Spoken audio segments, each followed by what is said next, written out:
The Invisible Man by H.G. Wells. Chapter 20. At the house in Great Portland Street.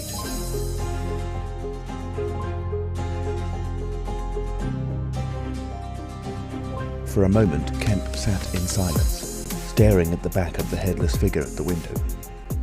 Then he started, struck by a thought, rose, took the Invisible Man's arm, and turned him away from the outlook.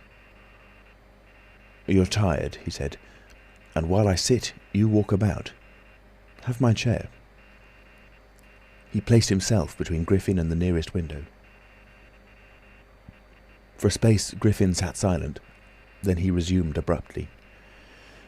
"I had left the Chesilstowe cottage already," he said, "when that happened. It was last December. I had taken a room in London, a large unfurnished room with a big ill-managed lodging-house in a slum near Great Portland Street. The room was soon full of the appliances I had bought with his money, and the work was going on steadily, successfully, drawing near an end. I was like a man emerging from a thicket and suddenly coming on some unmeaning tragedy. I went to bury him. My mind was still on this research, and I did not lift a finger to save his character.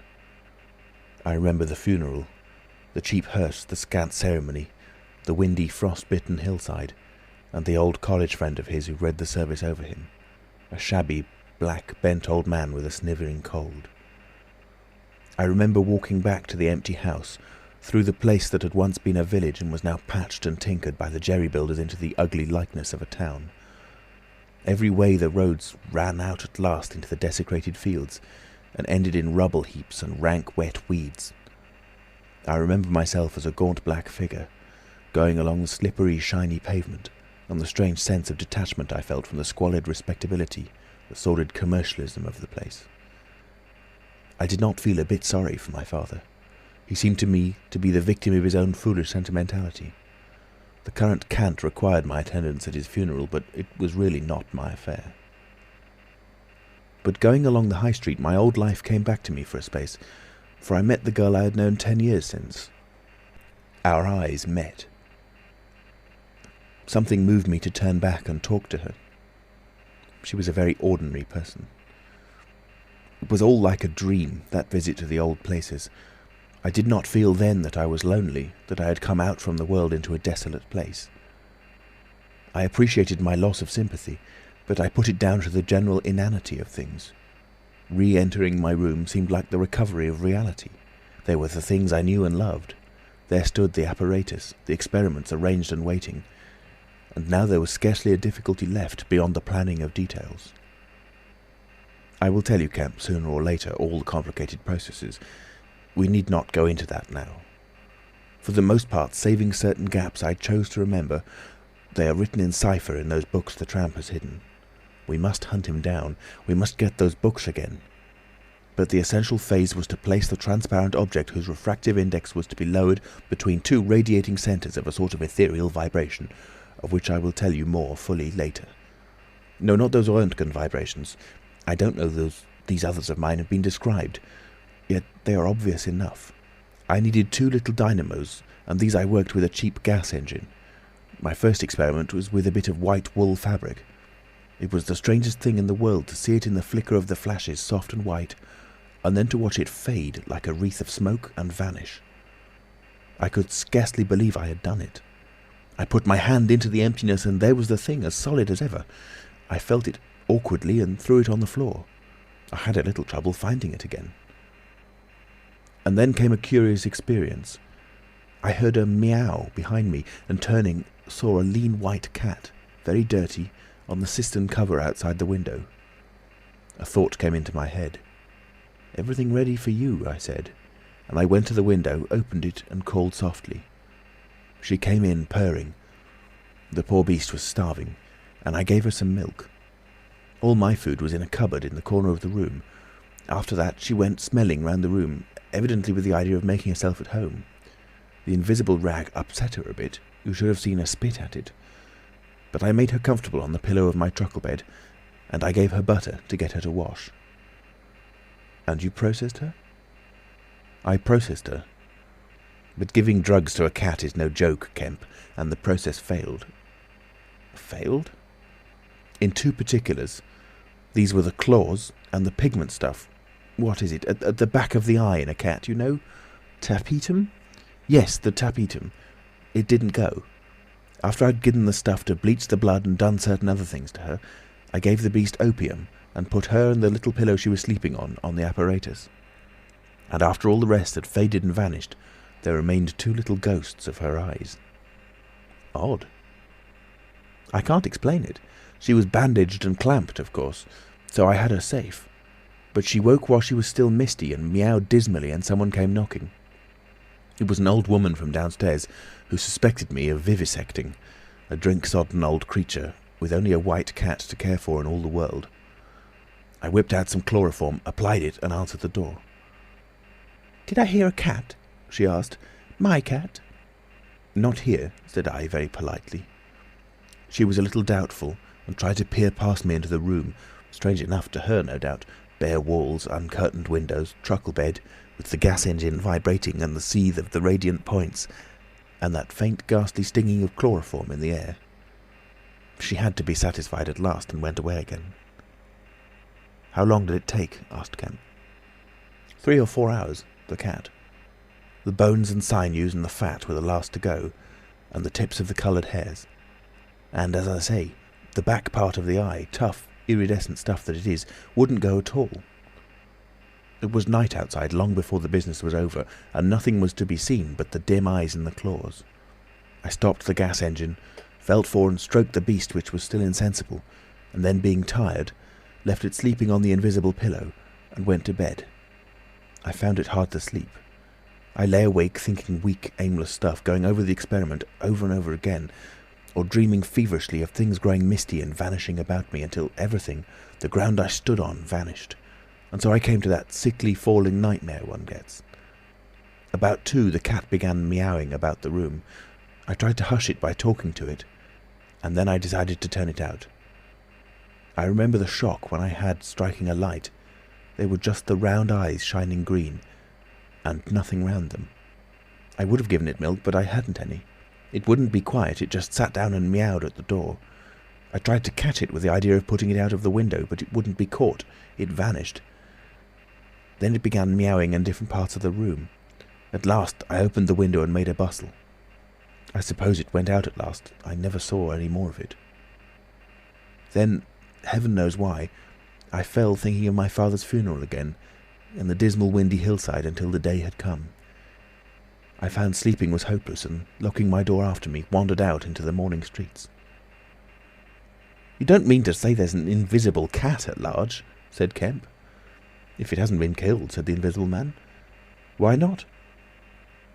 "Why not?" said Kemp. I didn't mean to interrupt. "It's very probably been killed. It was alive 4 days afterwards. I know, and down a grating in Great Titchfield Street, because I saw a crowd round the place trying to see whence the meowing came." He was silent for the best part of a minute. Then he resumed abruptly. "I remember that morning before the change very vividly. I must have gone up Great Portland Street. I remember the barracks in Albany Street and the horse soldiers coming out, and at last I found the summit of Primrose Hill. It was a sunny day in January, one of those sunny, frosty days that come before the snow this year. My weary brain tried to formulate the position, to plot out a plan of action. I was surprised to find, now that the prize was within my grasp, how inconclusive its attainment seemed. As a matter of fact, I was worked out. The intense stress of nearly 4 years' continuous work left me incapable of any strength of feeling. I was apathetic, and I tried in vain to recover the enthusiasm of my first inquiries, the passion of discovery that had enabled me to compass even the downfall of my father's grey hairs. Nothing seemed to matter. I saw pretty clearly this was a transient mood due to overwork and want of sleep, and that either by drugs or rest it would be possible to recover my energies. All I could think clearly was that the thing had to be carried through. The fixed idea still ruled me, and soon, for the money I had was almost exhausted. I looked about me at the hillside with children playing and girls watching them, and tried to think of all the fantastic advantages an Invisible Man would have in the world. After a time I crawled home, took some food and a strong dose of strychnine, and went to sleep in my clothes on my unmade bed. Strychnine is a grand tonic, Kemp, to take the flabbiness out of a man. "It's the devil," said Kemp. "It's the Paleolithic in a bottle." I awoke vastly invigorated and rather irritable. "You know?" "I know the stuff." And there was someone rapping at the door. It was my landlord, with threats and inquiries, an old Polish Jew in a long grey coat and greasy slippers. I had been tormenting a cat in the night, he was sure. The old woman's tongue had been busy. He insisted on knowing all about it. The laws in this country against vivisection were very severe. He might be liable. I denied the cat. Then the vibration of the little gas engine could be felt all over the house, he said. That was true, certainly. He edged around me into the room, peering about over his German silver spectacles, and a sudden dread came into my mind that he might carry away something of my secret. I tried to keep between him and the concentrating apparatus I had arranged, and that only made him more curious. What was I doing? Why was I always alone and secretive? Was it legal? Was it dangerous? I paid nothing but the usual rent. His had always been a most respectable house in a disreputable neighbourhood. Suddenly my temper gave way. I told him to get out. He began to protest, to jabber of his right of entry. In a moment I had him by the collar, something ripped, and he went spinning out into his own passage. I slammed and locked the door and sat down quivering. He made a fuss outside, which I disregarded, and after a time he went away. But this brought matters to a crisis. I did not know what he would do, nor even what he had power to do. To move to fresh apartments would have meant delay. Altogether I had barely £20 left in the world, for the most part in a bank, and I could not afford that.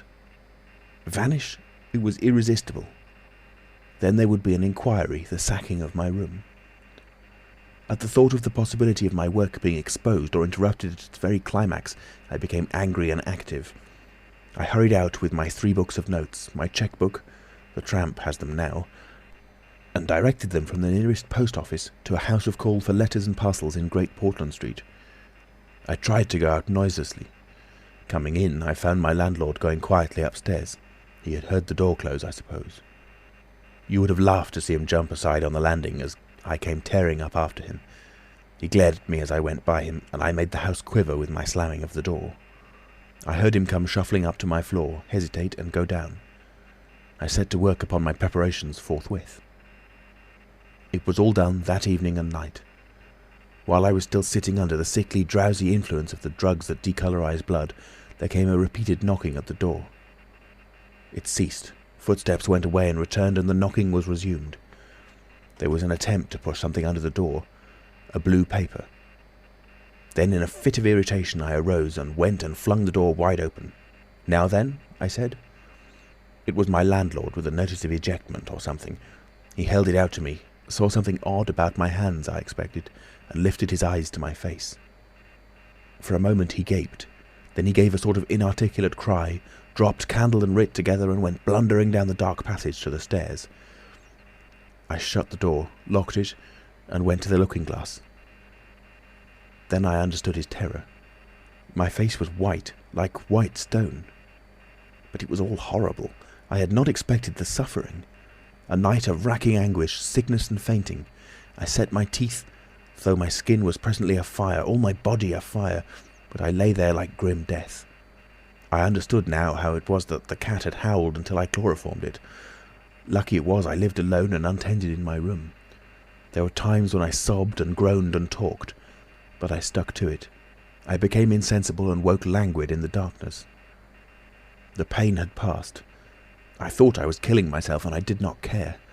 I shall never forget that dawn, and the strange horror of seeing that my hands had become as clouded glass, and watching them grow clearer and thinner as the day went by, until at last I could see the sickly disorder of my room through them, though I closed my transparent eyelids. My limbs became glassy. The bones and arteries faded, vanished, and the little white nerves went last. I gritted my teeth and stayed there to the end.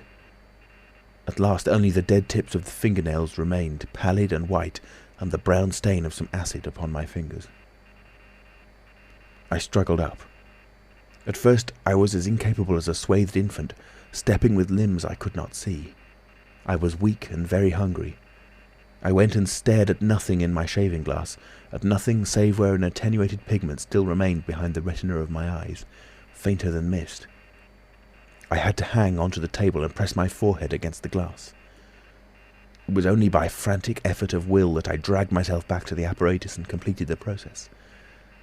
I slept during the forenoon, pulling the sheet over my eyes to shut out the light, and about midday I was awakened again by a knocking. My strength had returned. I sat up and listened and heard a whispering. I sprang to my feet and, as noiselessly as possible, began to detach the connections of my apparatus and to distribute it about the room so as to destroy the suggestions of its arrangement. Presently the knocking was renewed and voices called, first my landlord's and then 2 others. To gain time, I answered them. The invisible rag and pillow came to hand, and I opened the window and pitched them out onto the cistern cover. As the window opened, a heavy crash came at the door. Someone had charged it with the idea of smashing the lock, but the stout bolts I had screwed up some days before stopped him. That startled me, made me angry. I began to tremble and do things hurriedly. I tossed together some loose paper, straw, packing paper and so forth in the middle of the room and turned on the gas. Heavy blows began to rain upon the door. I could not find the matches. I beat my hands on the wall with rage. I turned the gas again, stepped out of the window on the cistern cover, very softly lowered the sash and sat down, secure and invisible but quivering with anger to watch events. They split a panel I saw, and in another moment they had broken away the staples of the bolts and stood in the open doorway. It was the landlord and his 2 stepsons, sturdy young men of 3 or 4 and 20. Behind them fluttered the old hag of a woman from downstairs. You may imagine their astonishment to find the room empty. One of the younger men rushed to the window at once, flung it up and stared out. His staring eyes and thick-lipped, bearded face came a foot from my face. I was half-minded to hit his silly countenance, but I arrested my doubled fist. He stared right through me. So did the others as they joined him. The old man went and peered under the bed, and they all made a rush for the cupboard. They had to argue about it in length in Yiddish and Cockney English. They concluded I had not answered them, that their imagination had deceived them. A feeling of extraordinary elation took the place of my anger as I sat outside the window and watched these 4 people, for the old lady came in, glancing suspiciously about like a cat, trying to understand the riddle of my behaviour. The old man, so far as I could understand his patois, agreed with the old lady that I was a vivisectionist. The sons protested in garbled English that I was an electrician and appealed to the dynamos and radiators. They were all nervous about my arrival, although I found subsequently that they had bolted the front door. The old lady peered into the cupboard and under the bed, and one of the young men pushed up the register and stared up the chimney. One of my fellow lodgers, a costermonger who shared the opposite room with a butcher, appeared on the landing, and he was called in and told incoherent things. It occurred to me that the radiators, if they fell into the hands of some acute, well-educated person, would give me away too much, and watching my opportunity I came into the room and tilted one of the little dynamos off its fellow on which it was standing, and smashed both apparatus. Then, while they were trying to explain the smash, I dodged out of the room and went softly downstairs. I went into one of the sitting rooms and waited until they came down, still speculating and argumentative, all a little disappointed at finding no horrors, and all a little puzzled how they stood legally towards me. Then I slipped up again with a box of matches, fired my heap of paper and rubbish, put the chairs and bedding thereby, led the gas to the affair by the means of an india-rubber tube, and waving a farewell to the room, left it for the last time. "You fired the house?" exclaimed Kemp. Fired the house. It was the only way to cover my trail, and no doubt it was insured. I slipped the bolts of the front door quietly and went out into the street. I was invisible, and I was only just beginning to realise the extraordinary advantage my invisibility gave me. My head was already teeming with plans of all the wild and wonderful things I now had impunity to do.